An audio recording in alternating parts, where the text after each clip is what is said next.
দারসুল কোরআন, বিষয় মুমিনদের গুণাবলী, সূরা আল মুমিনুন। قد أفلح المؤمنون الذين هم في صلاتهم خاشعون والذين هم عن اللغو معرضون والذين هم للزكاة فاعلون والذين هم لفروجهم حافظون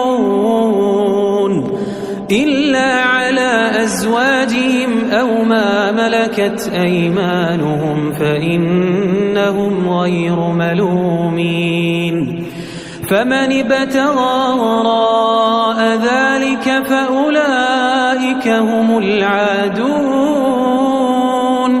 والذين هم لأماناتهم وعهدهم راعون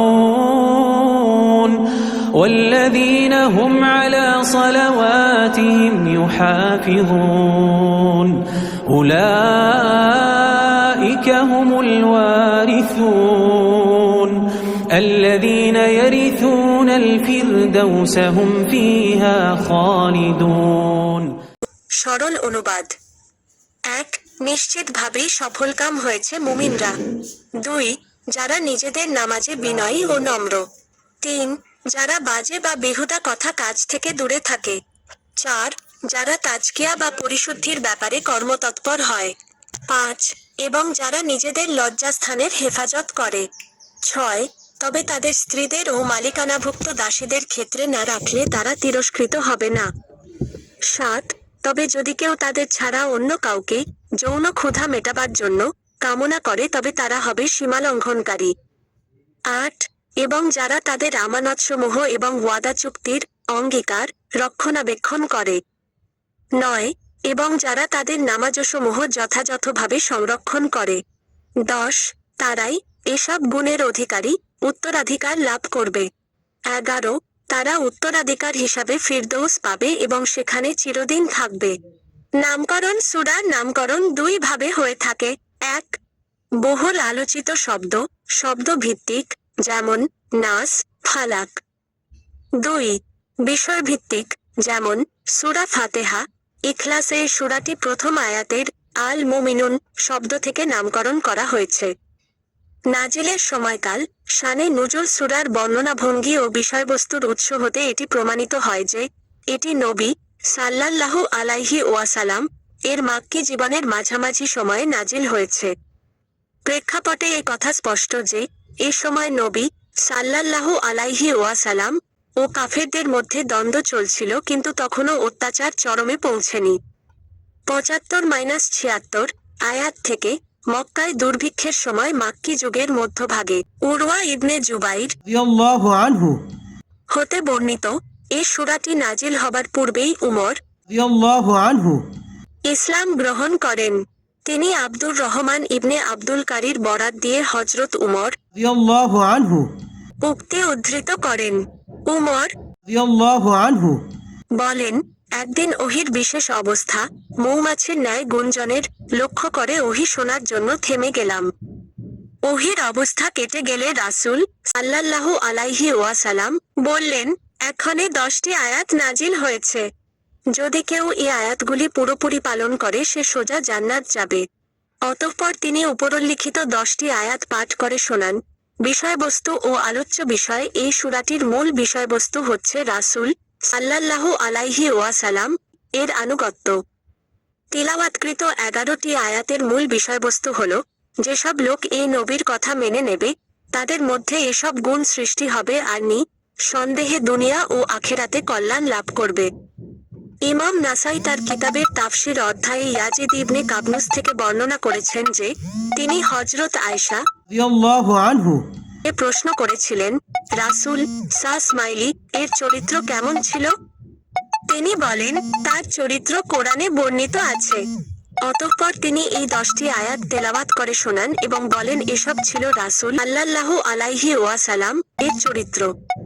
পটভূমি অত্র সূরা বিশেষ করে তেলাওয়াতকৃত আয়াতগুলো নাজিলের সময় মক্কার কাফেররা যেমন ছিল ইসলামের চরম বিরোধী, তেমনি পার্থিব উপকরণ সব ছিল তাদের হাতের মুঠোয়, বাণিজ্য।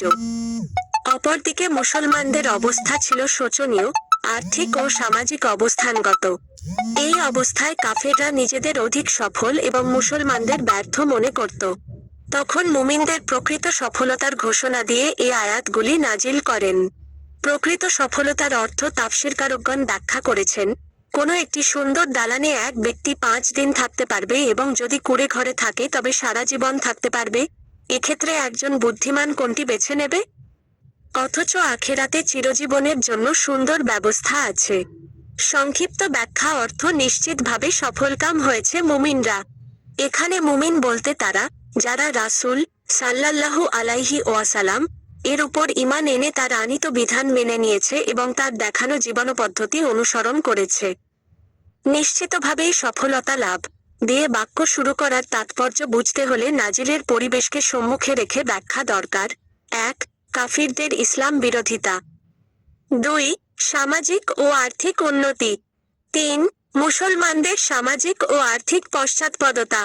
আল্লাহ যখন এই মুসলমানদেরই সফল বললেন, তখন বোঝা যায় আল্লাহর নিকট সফলতার মাপকাঠি অর্থ বা সম্পদ নয়, বরং ঈমান। প্রকৃত সাফল্য আখিরাত। আল কোরআনে সাফল্য ব্যবস্থাপত্র যে নিজেকে পাপ থেকে পবিত্র রেখেছে সেই সফল। সফলতা লাভের জায়গা আখিরাত, অর্থাৎ হে মানুষ, তোমরা দুনিয়াকেই পরকালের উপর অগ্রাধিকার দিচ্ছ। অথচ দুনিয়ার তুলনায় আখিরাতের জীবন অতি উত্তম এবং স্থায়ী। আলোচ্য আয়াতসমূহে আল্লাহ তাআলা সেসব মুমিনকে সাফল্য দান করার ওয়াদা করেছেন, যারা আয়াতে উল্লিখিত 7টি গুণে গুণান্বিত। পরকালের পূর্ণাঙ্গ সাফল্য এবং দুনিয়ার সম্ভাব্য সাফল্য সবই এই ওয়াদার অন্তর্ভুক্ত। মুমিনদের 7টি গুণ। সর্বপ্রথম গুণ হল ঈমানদার হওয়া। কিন্তু এটা একটা বুনিয়াদী ও মৌলিক বিষয় বিধায় এটাকে এই 7টি গুণের মধ্যে শামিল না করে পরপর 7টি গুণ বর্ণনা করা হয়েছে। প্রথম গুণ অর্থাৎ যারা তাদের নামাজে বিনয়ী নম্র। নামাজে খুশু বলতে বিনয়ী ও নম্র হওয়া বোঝায়। খুশুর আবিধানিক অর্থ স্থিরতা। শরীয়তের পরিভাষায় এর মানে অন্তরে স্থিরতা থাকা, অর্থাৎ আল্লাহ ছাড়া অন্য কোনো কিছুর কল্পনা অন্তরে ইচ্ছাকৃতভাবে না করা এবং অঙ্গ প্রত্যঙ্গ স্থির রাখা। দিলের খুশু হয় তখন, যখন কারো ভয় বা দাপটে দিল ভীত সন্ত্রস্ত হয়ে ওঠে। আর দেহের খুশু এভাবে প্রকাশ পায় যে, কারো সামনে গেলে তার মাথা নিচু হয়ে যায়, অঙ্গ প্রত্যঙ্গ স্থির হয়ে পড়ে, চোখের দৃষ্টি নত হয়ে আসে, গলার স্বর ক্ষীণ হয়ে যায়। হাদিসে হযরত আবু জার রাদিয়াল্লাহু আনহু থেকে বর্ণিত আছে, রাসূল সাল্লাল্লাহু আলাইহি ওয়াসাল্লাম বলেন, নামাজের সময় আল্লাহ তাআলা বান্দার প্রতি সর্বক্ষণ দৃষ্টি নিবদ্ধ রাখেন যতক্ষণ না নামাজি অন্যদিকে ভ্রুক্ষেপ করে। যখন সে অন্য কোনো দিকে ভ্রুক্ষেপ করে তখন আল্লাহ তাআলা তার দিক থেকে দৃষ্টি ফিরিয়ে নেন। নাসাই, আবু দাউদ। শরীয়তে বর্ণিত নামাজের নিয়ম নীতি নামাজে খুশু পয়দা করতে সাহায্য করে। যেসব কাজ নামাজে খুশু সৃষ্টিতে বাধা দেয়। 1. নামাজের মধ্যে নিজের অঙ্গ প্রত্যঙ্গ নিয়ে খেলা করা বা নাড়াচাড়া করা। হাদিস, একবার নবী সাল্লাল্লাহু আলাইহি ওয়াসাল্লাম এক ব্যক্তিকে নামাজের মধ্যে মুখের দাড়ি নিয়ে খেলা করতে দেখে বললেন, যদি এ লোকটির দিলে খুশু থাকতো তাহলে তার অঙ্গ প্রত্যঙ্গের উপরও খুশু থাকতো। বাইহাকি। 2. নামাজে এদিক ওদিক তাকালে নামাজে একাগ্রতা বা খুশু নষ্ট হয়ে যায়। এ সম্পর্কে নবী সাল্লাল্লাহু আলাইহি ওয়াসাল্লাম বলেন, এটি নামাজীর মনোযোগের উপর শয়তানের থাবা। 3. নামাজে ছাদ বা আকাশের দিকে তাকালে নামাজের খুশু নষ্ট হয়ে যায়। নবী করিম সাল্লাল্লাহু আলাইহি ওয়াসাল্লাম বলেন, লোকেরা যেন নামাজে তাদের চোখকে আকাশমুখী না করে, কেননা তাদের চোখ তাদের দিকে ফিরে নাও আসতে পারে। 4. নামাজে হেলা ফেলা করা ও নানা দিকে ঝুঁকে পড়া। 5. সিজদায় যাবার সময় বসার জায়গা বা সিজদার জায়গা বারবার পরিষ্কার করলে নামাজের একাগ্রতা নষ্ট হয়ে যায়, তবে ক্ষতিকারক হলে একবার সরানো যাবে।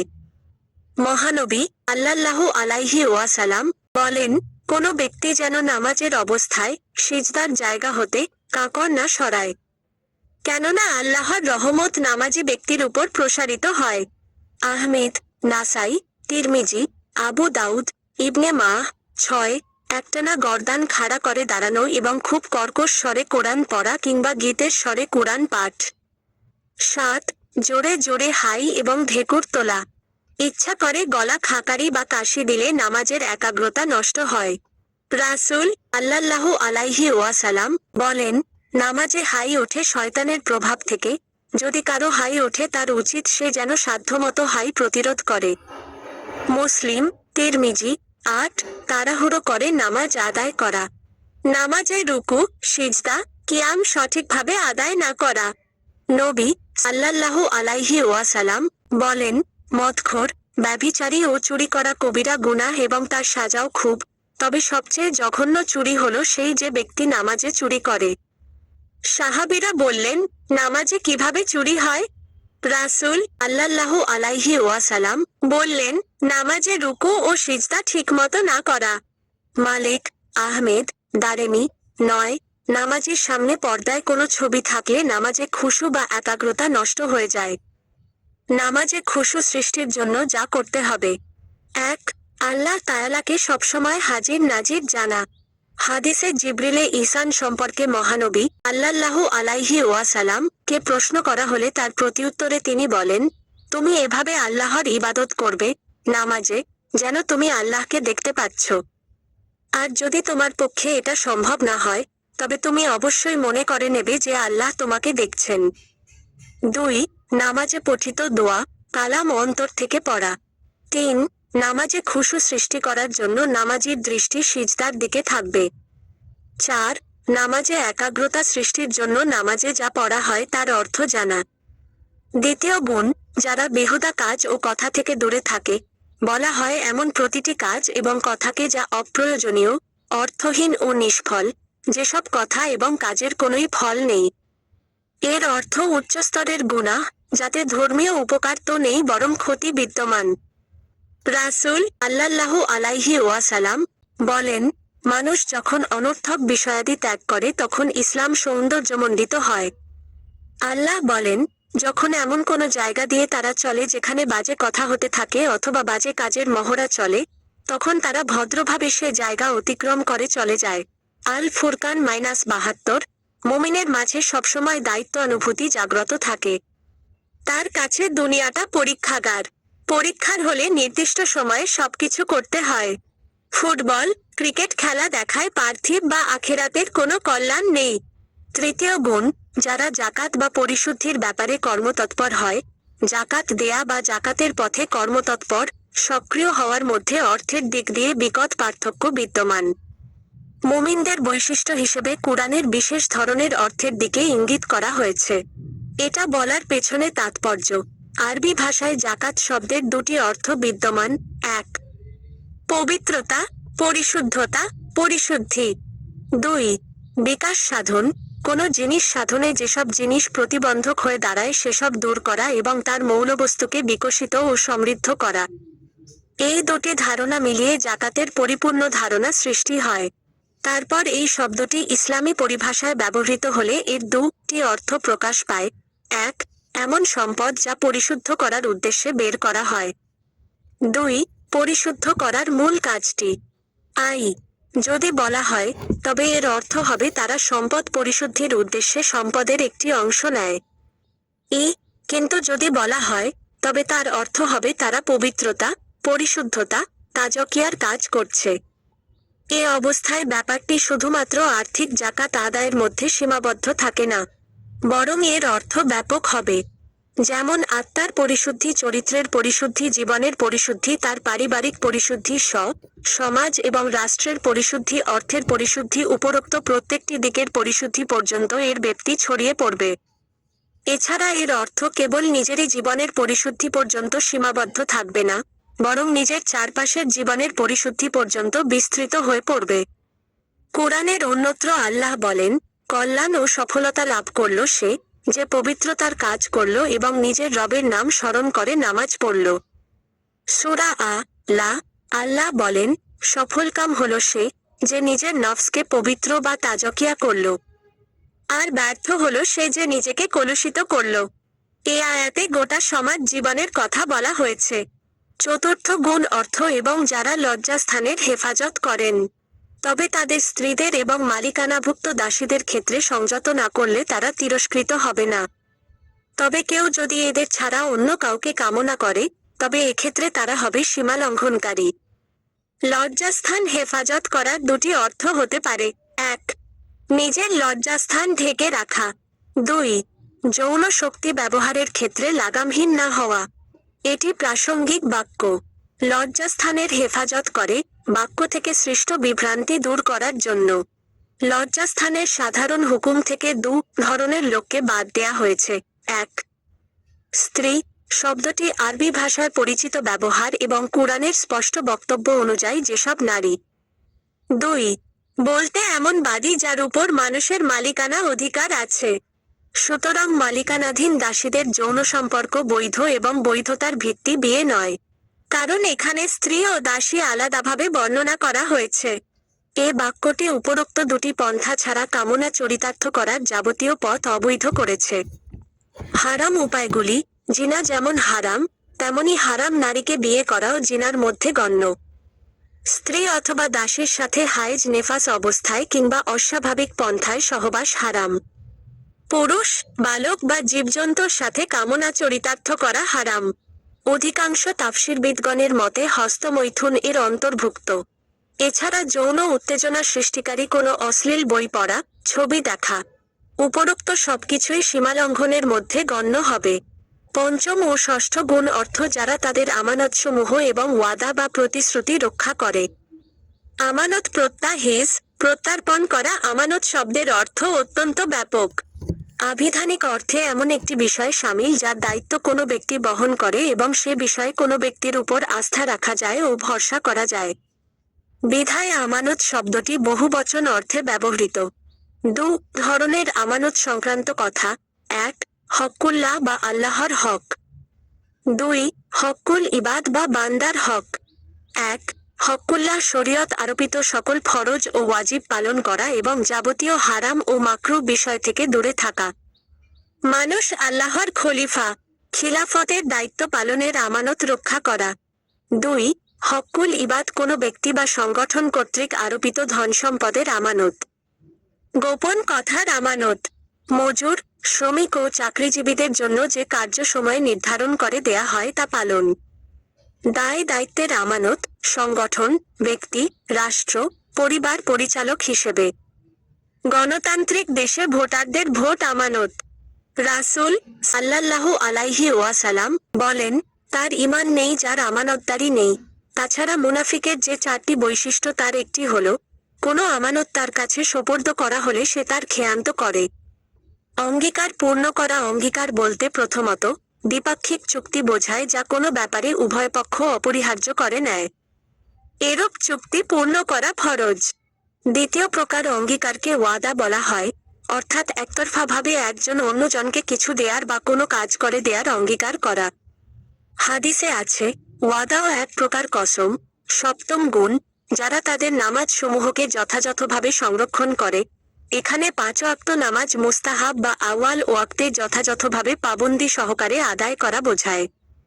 এখানে নামাজ সমূহের সংরক্ষণ বলতে নামাজের বাইরের এবং ভেতরের যাবতীয় নিয়ম নীতি যথাযথভাবে পালন করা, অর্থাৎ আরকান আহকাম পালন। 1. শরীর, পোশাক, পরিচ্ছদ পাক পবিত্র রাখা। 2. সময় মতো নামাজ আদায়। 3. অজু ঠিকভাবে করে নামাজ আদায়। 4. জামায়াতের সাথে নামাজ। 5. শুদ্ধ, ধীরস্থিরভাবে দোয়া কালাম পাঠ করা। 6. নামাজ প্রতিষ্ঠার মাধ্যমে নামাজের হেফাজত করা। 7. ইহসানের সাথে নামাজ আদায়। কোরআনে বলা হয়েছে, নামাজ নিশ্চয়ই মানুষকে অশ্লীল, অপকর্ম থেকে বিরত রাখে। আয়াত 10-11 অর্থ তারাই, এসব গুণের অধিকারী, উত্তরাধিকার লাভ করবে। তারা উত্তরাধিকার হিসেবে ফেরদাউস পাবে এবং সেখানে চিরদিন থাকবে। এখানে উত্তরাধিকারী বলা হয়েছে এজন্য যে, মৃত ব্যক্তির রেখে যাওয়া সম্পদ যেমন উত্তরাধিকারীদের নিশ্চিত প্রাপ্য, তেমনি এসব গুণের অধিকারীদেরও জান্নাতে প্রবেশ সুনিশ্চিত। সফলকাম ব্যক্তিদের গুণাবলী পুরোপুরি উল্লেখ করার পর এই বাক্যে আরও ইঙ্গিত আছে যে, পূর্ণাঙ্গ সফল জান্নাতি ব্যক্তি। এ শব্দটি এসব ভাষায় এমন একটি বাগানের জন্য বলা হয়ে থাকে যার চারিদিকে প্রাচীর দেয়া থাকে। বাগানটি বিস্তৃত হয়, মানুষের আবাসন গৃহের সাথে সংযুক্ত হয় এবং সব ধরনের ফল বিশেষ করে আঙুর পাওয়া যায়। কোনো কোনো ভাষায় এর অর্থের মধ্যে এ কথাও বোঝায় যে এখানে বাছাই করা গৃহপালিত পশু পাখি পাওয়া যায়। কোরআনে বিভিন্ন সমষ্টিকে ফিরদৌস বলা হয়েছে। তাদের আপ্যায়নের জন্য ফিরদৌসের বাগানগুলি আছে। এ থেকে মনের মধ্যে এই ধারণা জন্মায় যে ফিরদৌস একটা বড় জায়গা, যেখানে অসংখ্য বাগ বাগিচা ও উদ্যান রয়েছে। শিক্ষা ১. সফলতা নিছক ঈমানের ঘোষণা অথবা নিছক সৎ চরিত্র ও সৎ কাজের ফল নয়, বরং উভয়ের সম্মিলনের ফল। ২. নিছক পার্থিব ও বৈশ্বিক প্রাচুর্য, সম্পদশালিতা এবং সীমিত সাফল্যের নাম সফলতা নয়। আখেরাতের স্থায়ী সাফল্যই প্রকৃত সাফল্য। ৩. খুশুখুজুর সাথে নামাজ আদায় করা। ৪. বাজে কথা ও কাজে সময় নষ্ট না করা। ৫. সর্বাবস্থায় নিজেকে পরিশুদ্ধ করতে সচেষ্ট হওয়া। ৬. অবৈধ পন্থায় কাম প্রবৃত্তি চরিতার্থ করার চিন্তাও না করা। ৭. আমানতের হেফাজত করা এবং অঙ্গীকার বা ওয়াদা যথাযথভাবে পালন করা। ৮. নামাজে পাবন্দি করা এবং প্রত্যেক নামাজ মুস্তাহাব ওয়াক্তে আদায় করা।